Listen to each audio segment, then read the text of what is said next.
केवल 1% मानिसलाई मात्र यी उपायहरू थाहा हुन्छन्। तपाईलाई कति थाहा छन्?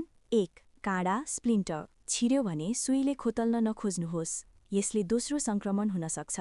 औँलामा अलिकति खाने तेल टपकाउनुहोस्, पछि सिरिन्ज प्रयोग गरेर तान्नुहोस्। काँडा सजिलै बाहिर निस्कन्छ। 2. गल्तीले मैनबत्ती ढल्दा पग्लिएको मैन कार्पेटभरि फैलियो भने त्यसको माथि सोस्ने कागज राख्नुहोस् र इस्त्री लगाउनुहोस्। मैन पूर्ण रूपमा सफा हुन्छ। 3. तपाईको बिरालोले कार्पेटमा पिसाब गर्यो भने गन्ध धेरै कडा हुन सक्छ। फनेलमा बेकिङ सोडा हालेर कार्पेटमा छर्कनुहोस् र माथिबाट सेतो सिरका हाल्नुहोस्। यसले कार्पेटको दुर्गन्ध हटाउँछ। 4. पाल्तु जनावरको नङ काट्न धेरै गाह्रो हुन्छ। एउटा फेस मास्क प्रयोग गर्नुहोस्। मास्कमा गोलो प्वाल काट्नुहोस्, जनावरको मुखमा लगाइदिनुहोस्, नङ काट्दा ऊ चल्दैन। 5. महँगो झोलाले लामो समय प्रयोग गर्दा छाला उखेलिन थाल्छ।